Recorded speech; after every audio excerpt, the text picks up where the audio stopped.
Salutations chaleureuses, bien-aimés dans le Seigneur, et bienvenue à nouveau à l'école du sabbat, votre émission d'études, de partage et d'échange de la parole de Dieu qui vous parvient chaque semaine sur PPT TV. Après la 6e leçon de ce 4e trimestre de l'an 2023, nous voici dans une nouvelle leçon cette semaine, la 7e leçon qui a pour titre « La mission auprès de mon prochain ». La mission auprès de mon prochain est une leçon que nous allons exploiter pour cette semaine. Et j'ai le plaisir d'accueillir sur ce plateau deux frères avec lesquels nous allons échanger dans cette émission. Je me tourne vers le frère Hippolyte. Bienvenue. Merci frère Dani. Et bienvenue parmi nous. Merci beaucoup. D'accord. Nous recevons également le frère Innocent. Bienvenue. Merci Daniel. Vous portez très bien. Par la grâce de Dieu. Gloire au Seigneur. Et sans plus tarder, nous allons implorer la faveur de Dieu afin de commencer cette étude de cette semaine. Je vais inviter le frère Innocent à nous conduire dans la prière. Prions. Notre Dieu, notre Père, nous voulons te dire merci parce que tu permets à ces instants, nous puissions encore avoir cette occasion de partager la leçon. Nous demandons, Seigneur, que toi seul, tu puisses nous parler, état au ciel, que nous puissions t'écouter nous parler, et dispose nos cœurs et le cœur de nos téléspectateurs pour apprendre de cette leçon, que cette leçon puisse transformer nos vies. Au nom de Jésus, Amen. Amen. La mission auprès de mon prochain, la mission auprès de mon prochain, c'est la leçon que nous étudions. Certainement, nous connaissons tous ce texte de Luc 10, 27, où il est écrit « Tu aimeras le Seigneur ton Dieu de tout ton cœur, de toute ton âme, de toute ta force et de toute ta pensée. » Certainement, nous connaissons ce texte et qui constitue aussi le verset de mémoire pour cette leçon d'aujourd'hui. Pourtant, très rapidement, on peut se rendre compte, on peut s'apercevoir que notre amour pour Dieu peut sembler si superficiel si cet amour pour Dieu n'est pas accompagné de l'accomplissement de ce que Dieu dit. Si cet amour que nous exprimons pour le Seigneur n'est pas accompagné de l'obéissance envers Dieu, très vite, notre amour pour Dieu peut être jugé d'être superficiel. Et il est très facile de parler de l'amour de Dieu. De l'amour de Dieu, tout le monde peut dire « oui, j'aime Dieu, oui, j'aime Dieu ». Mais la Bible, dans la leçon de cette semaine, va nous révéler qu'il y a une manière d'aimer Dieu en partageant la mission de Dieu avec mon prochain. Déjà, en lisant le verset de Luc 10, 27, où cet homme qui était en conversation avec Jésus répond « Tu aimeras le Seigneur ton Dieu de tout ton cœur, de toute ton âme, de toute ta force, de toute ta pensée et ton prochain comme toi-même » nous pousse à penser, à imaginer, à voir, à percevoir que la mission que nous avons envers notre prochain est attachée à l'amour. Et j'aimerais poser la toute première question. Exprimer l'amour pour notre prochain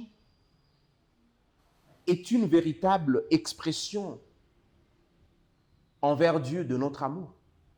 Frère Innocent, quand nous exprimons notre affection, notre amour envers notre prochain, est-ce une preuve que là nous aimons notre Dieu? Merci beaucoup pour la parole, frère Daniel. Ça, c'est une très bonne question. Et peut-être pour répondre, nous allons lire le verset que nous trouvons en la première épître de Jean, chapitre 4, 20e verset, qui nous dit « Si quelqu'un dit « J'aime Dieu » et qu'il haïsse son frère, c'est un menteur. Car celui qui n'aime pas son frère qu'il voit, comment peut-il aimer Dieu qu'il ne voit pas? On a un point d'interrogation. Donc, si on peut répondre à votre question d'une façon synthétique, quand nous exprimons notre amour envers notre prochain, c'est ça aussi la signification d'aimer notre Dieu. Parce qu'on ne peut pas aimer Dieu qu'on ne voit pas. Au moment où on est en train de haïr sa créature, son frère. Donc, en aimant son frère, on est en train d'aimer Dieu. Gloire au Seigneur. On va revenir sur ces questions parce que ça suscite d'autres questions. J'aimerais comprendre que, parce que la Bible revient sur ce concept amour, amour, amour. Aimer, aimer, aimer. L'amour joue quel rôle dans la mission de Dieu pour ce monde? Peut-être en commençant par quelle est cette mission de Dieu pour ce monde, pour qu'on comprenne réellement l'amour joue quel rôle dans cette mission. Dans cette mission, je pense que la mission a pour rôle le salut. Et on ne saura pas contribuer au salut de quelqu'un qu'on n'aime pas. Et on insiste sur l'amour parce que c'est un trait de caractère qui manque dans l'homme qui n'est pas encore né de nouveau. Et comme conséquence, ça sera l'expression de l'amour envers Dieu et l'amour envers le prochain. Merci. On aura cette semaine à étudier une leçon émouvante qui a beaucoup d'éléments et c'est très important, l'élément que vous venez de souligner. L'amour n'est pas de l'homme, l'amour est de Dieu parce que c'est même le caractère de Dieu. On pourrait dire que l'amour, c'est l'essence même de la mission. On peut se permettre de dire cela? Oui, parce que nous avons vu que d'abord, comme le frère Hippolyte vient de le dire, la mission que nous avons, c'est voir les gens qui sont dans le désespoir, voir les gens qui sont en perdition. Et le grand mandat, c'est amener une âme à Christ. Et ça, on ne peut que le faire. Et nous avons vu que cette mission, c'est un trésor. On ne peut partager un trésor avec quelqu'un qu'on aime. Voilà pourquoi c'est l'accent même, c'est un point central de la mission. Gloire au Seigneur. Et il y a une question, il y a une conversation dans la Bible, une conversation dans Luc 10, on peut commencer même au 25e verset, où il y a un docteur de la loi, il est identifié comme étant un docteur de la loi, qui entre en conversation avec Jésus. Bien, la Bible dit qu'il voulait tester, il voulait éprouver Jésus. Peut-être voir le niveau de réflexion de Jésus, et qui pose une question prétentieuse à Jésus, et qui lui dit, « Maître, que puis-je faire pour avoir la vie éternelle ?» Parce qu'on voit, c'est une question apparemment simple à comprendre, mais bien qu'il y ait plusieurs questions que nous nous posions dans cette vie, il y a la question de la vie. La question de la vie, même qu'elle ne soit pas la vie éternelle, qu'elle soit juste la vie courante, la vie présente, on voit que c'est une question importante. La question de la vie éternelle est-elle une question inquiétante aujourd'hui pour l'humanité? Je pense que la question de la vie éternelle devrait être la question la plus cruciale. Parce qu'après cette vie sur la terre où il y a des calamités, il y a des divorces, il y a des maladies incurables, il y a une promesse. Et les hommes, malheureusement, il y a ceux-là qui pensent décrocher ça par leurs actions. C'est par la grâce que nous aurons cette vie éternelle et que ça a un besoin. Et comme il y a cette promesse, nous devons la demander à Dieu. Et pour y parvenir, nous allons y passer par la foi. Et comme il n'y a pas la foi sans œuvre, l'humain devrait avoir les œuvres de l'amour pour essayer d'entrer dans cette promesse de la vie éternelle. Merci beaucoup. On va revenir. Que nous révèle cette question? Elle cache quelle réalité? Quelle réalité? Parce qu'on sent que quand Jésus va aller à la réponse de cette question, une question qui semblait petite, une question qui semblait pas assez énorme, mais au travers de laquelle Jésus a trouvé une opportunité de transmettre comme une leçon importante à cet homme qui l'a posé.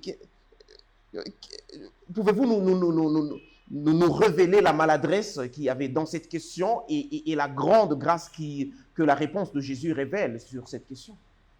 Merci beaucoup.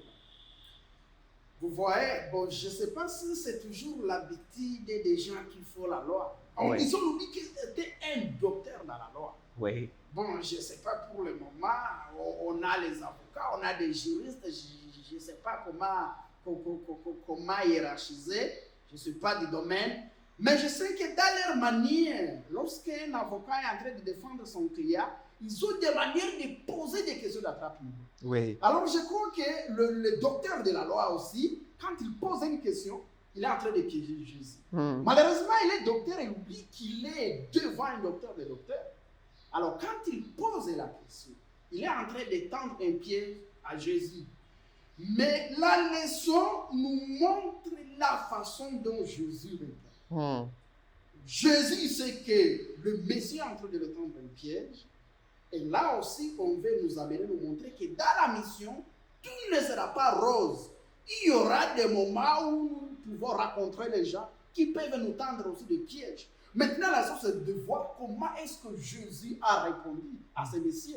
Le Messie qui pensait tendre un piège à Jésus, mais on voit par l'amour, Jésus qui répond toujours par l'amour, et puis ramène le docteur dans le droit chemin. Et la conversation devient une conversation fructueuse. Et j'ai vu que la conversation ne s'est pas poursuivie parce que généralement, quand on pose une question piège, elle suscite d'autres questions, mais on voit Jésus proposer une sorte de réponse. D'ailleurs, Jésus lui-même n'a pas répondu. Il pousse le docteur à répondre lui-même à sa question. Et finalement, il n'y a pas de conversation qui continue. Il n'y a pas de conversation qui continue, mais les docteurs plutôt, grâce à la méthodologie de Jésus, la maïtique qui sert à amener quelqu'un lui-même à trouver des réponses au travers de ces questionnements, Jésus l'a amené à trouver une vérité importante que le Messie ignorait. Il y avait des intentions derrière la question. Il y avait des vraies intentions derrière la question que le docteur avait. Bien sûr, le docteur avait une question qui était une question populiste, mais qui cachait derrière des intentions. Parlons de la Bible. Les théologiens, les hommes de la Bible, les hommes de la parole ont tendance à renvoyer les gens, d'ailleurs. Ils les renvoient toujours à la Bible. Ils réfèrent les gens à la Bible. Je vois même dans Matthieu 26, 56, dans Actes 17, 11, 1 Corinthiens 15, 3, 2 Timothée 3, 16. On a tendance à renvoyer pour toutes sortes de questions l'homme vers la Bible. Et j'aimerais poser la question, la Bible contient-elle toutes les réponses à toutes les questions que nous nous posons dans la vie? Dans la Bible, il y a toutes les réponses. Dans le guide du moniteur, à la page 87, je vais lire intégralement ce qui est écrit. Jésus souligna un aspect très important de l'apprentissage. Au lieu d'écouter seulement ce que les autres ont à nous dire, nous devons aussi lire les Écritures, la parole de Dieu par nous-mêmes. Les réponses y sont déjà inscrites et le Saint-Esprit œuvre dans nos cœurs pour nous faire comprendre ce que nous devons faire. Dans la Bible, il y a toutes les réponses. Il n'y a pas toutes les questions. Il y a toutes les réponses par rapport à la santé, par rapport à l'économie, par rapport à la psychologie. La Bible renferme toutes les réponses. Et donc, au lieu de passer par les voies inappropriées, si on a des questions liées à la santé, dans la Bible, il y en a. S'il y a les questions liées à l'économie, il y en a. Et Jésus, dans son amour, malgré qu'il y avait des questions de provocation, il répond aux intentions en répondant aussi à un besoin qui était caché. Parce que derrière chaque humain, il y a un besoin de la vie. Alors, il y a une question qui se pose. Le besoin caché derrière la question de l'homme, le problème était quoi? Était que l'homme connaissait l'évangile ou était que l'homme connaissait l'évangile mais ne pratiquait pas cet amour? Parce que l'homme, en répondant, il dit, tu aimeras l'Éternel ton Dieu de tout ton cœur et ton prochain comme toi-même. Mais quand Jésus répond finalement à la question, Jésus donne une réponse, il dit, tu as bien répondu, va et pratique cela. Le problème de l'homme, c'était quoi? C'était de connaître, il avait eu un problème de connaissance, oui, il avait un problème de pratique de l'amour. Voilà. Tu vois, même le grand thème dans ce trimestre, on nous dit arrêtez de parler, mais agissez. Parce qu'on a trouvé que, j'ai comme impression que le concepteur de la leçon a trouvé que les gens, ils ont de bonnes théories.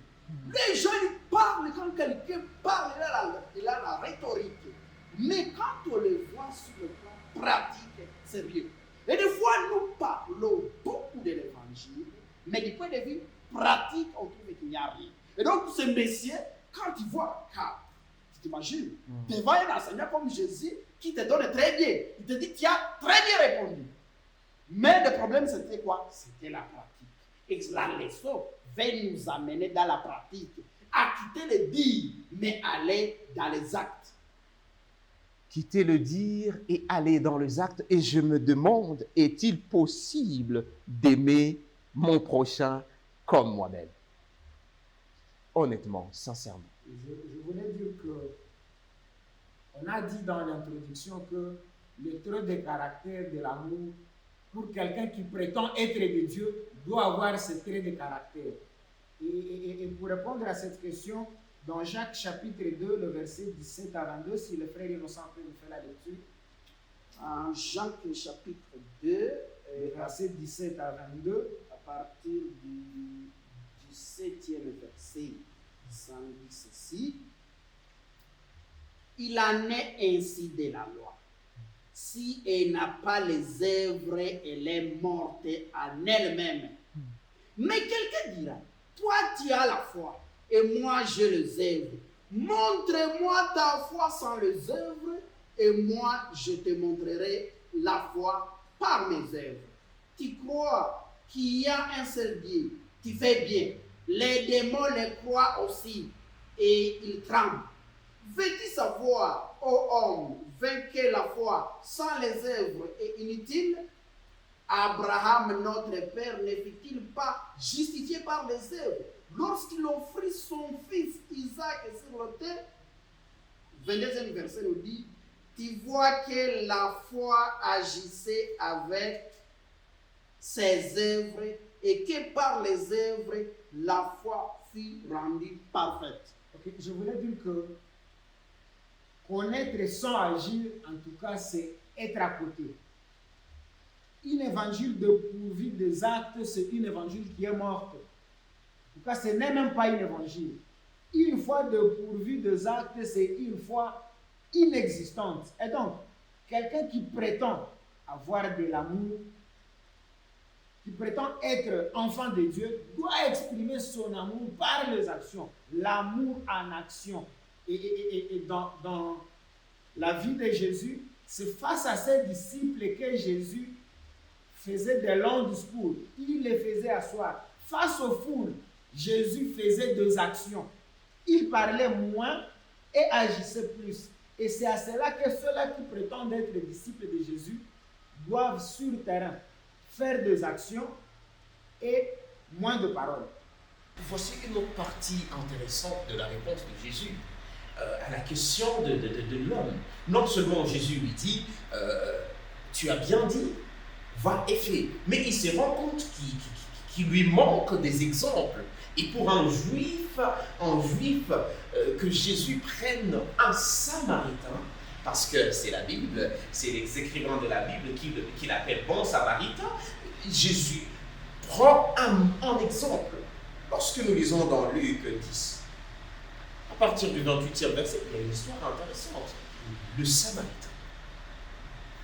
L'histoire nous raconte qu'un homme rencontre des brigands quand il marchait sur la route. Il est tabassé, il est même dépossédé de tout ce qu'il avait.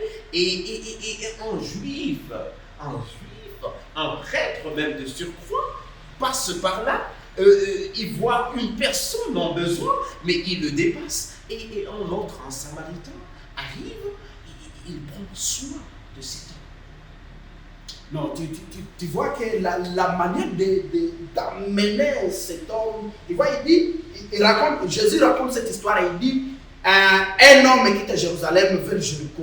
Il raconte les brigades, les tabacs. Et le prêtre, le sacrificateur, en allant dans ses services, il passe par là, il le voit, il passe, sans les toucher. Le Lévite, de même chose, il passe et regarde. Des amis, des frères juifs, il passe et regarde et il passe. Même bon Samaritain, le Samaritain n'était même pas le frère de ce messieurs-là. Il arrivait par là, il fit un mis de compassion. Il avait beaucoup d'excuses à dire. Ah, ce monsieur, il a été abandonné par ses frères. Apparemment, il est aussi suspect. Mais ce monsieur, il a été tabassé dans cet endroit. Peut-être que les brigands sont toujours ici aux alentours. Il avait de bonnes excuses pour laisser ce monsieur aussi là-bas. Mais fit un mis de compassion. Et comme on nous a dit qu'il ne faut pas aimer les dire, lui, il a pratiqué l'évangile. Il a pris cet homme, il l'amena pour prendre soin de lui. On t'a pouvoir penser peut-être de longs voyages qu'il attendait. Tout ce qui était bénéfique à lui. C'est pourquoi ici dans la leçon, on nous a dit qu'il faut apprendre à renoncer à nous-mêmes et à pratiquer l'abnégation. Il y a un degré de sacrifice quand on veut pratiquer l'évangile. C'est ce qui a fait le bon Samaritain. Le bon Samaritain. Un autre élément sur le bon Samaritain. Sur le bon Samaritain, je vois la leçon d'un détenteur de la loi qui n'est pas praticien de la loi. Mais le détenteur de la loi. Peut-être parlons un peu de ce détenteur de la loi. Il avait une loi qui l'attachait à ça. Il ne devait pas toucher de choses qui sont interdites pendant qu'il part dans le service. Face à la vie humaine, en tout cas, il n'y a pas autre chose. Parce que cette vie humaine, Christ a quitté les ciels pour cette vie humaine, pour nous sauver. Et donc, il comprenait mal la loi. Les détenteurs de la loi comprenaient mal la loi. Là, c'est un élément. Ils comprenaient juste la loi sur le plan théorique et pas sur le plan pratique. Le deuxième aspect, de Jérusalem vers Jéricho. C'était un juif, quand j'entrais entre les livres, qui, dans les habitudes, un chrétien sous censure, sous radiation, qui a des difficultés dans la vie. Les autres chrétiens disent que non, il en a pour son compte. Mais les Samaritains deviennent bons parce qu'ils pratiquent la loi. Et on l'appelle bon Samaritain. Les Samaritains là fait quoi? Ils prennent les risques. En lisant Luc chapitre 10, verset 30 à 37, il dit à l'hôtelier, je viendrai payer le reste de la facture. Pour dire que si l'hôtelier osait la facture, il a pris les risques. Quels sont les risques que nous prenons face à nos frères qui ont refroidi dans la foi? Avons-nous l'amour envers eux? L'autre élément par rapport au bon Samaritain, il a utilisé ce qui lui était nécessaire. Il y avait quoi? Il y avait le vin, il y avait l'huile. L'huile là servirait. Pendant le long voyage du bon Samaritain, il les servirait pour cuire certains repas. Il a utilisé ce qui lui est nécessaire. Il a utilisé le vin sur le cheval, sur l'âne. Il pouvait tomber et il pouvait bander ses propres plaies. Pendant les trajets, mais il a vu qu'il y avait une vie qui était en danger. Quelles sont nos attitudes, nous qui sommes chrétiens, face à une vie qui est en danger? Voilà les éléments. Et en conclusion, la pratique de l'évangile ne devrait pas être un cas de souci pour un chrétien. Gloire au Seigneur, et je vais considérer cela comme votre conclusion. Quelles leçons à tirer dans cet enseignement si riche?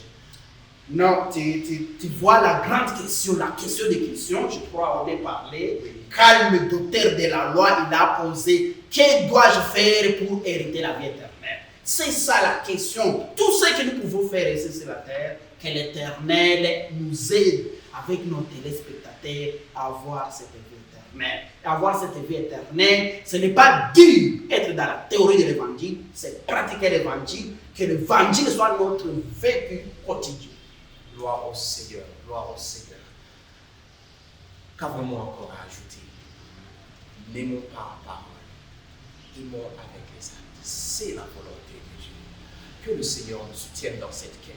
parce que c'est une lutte. L'amour n'est pas en nous, mais on peut trouver l'amour, on peut apprendre à aimer au travers des actes que Jésus a posés. Que le Seigneur nous soutienne et que le Seigneur nous aide. Nous allons implorer la faveur de Dieu après une si grande leçon. Nous allons implorer la faveur de Dieu. Je vais inviter l'homme de Dieu, le frère Hippolyte, à nous conduire dans la prière. Prions. Nous bénissons ton Saint-Père éternel parce que tu as été avec nous pendant cette émission où nous voulons parler de l'amour envers le prochain. Les prochains sont nombreux, ils sont tout autour de nous. Père éternel, fais à ce que nous puissions aimer en action et non en parole. Afin que, Père éternel, plusieurs personnes, pour qui tu es venu, à travers nous, qu'ils puissent te connaître. Fais à ce que, Père éternel, tous les spectateurs qui vont visualiser cette émission, qu'eux aussi ne soient pas des auditeurs oubliés. Nous t'avons ainsi prié au nom de Jésus. Amen. Amen.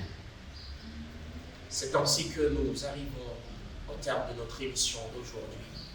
N'oubliez pas de liker l'émission, n'oubliez pas de mettre votre commentaire, n'oubliez pas surtout de partager cette émission afin de propager l'évangile au monde entier. Que le Seigneur vous bénisse, qu'il bénisse également les équipes techniques de PPT TV, qui bénissent la rédaction de cette chaîne de télévision et qu'ensemble nous soyons rapprochés de notre salut. Au nom de Jésus, Amen. Merci, à la prochaine.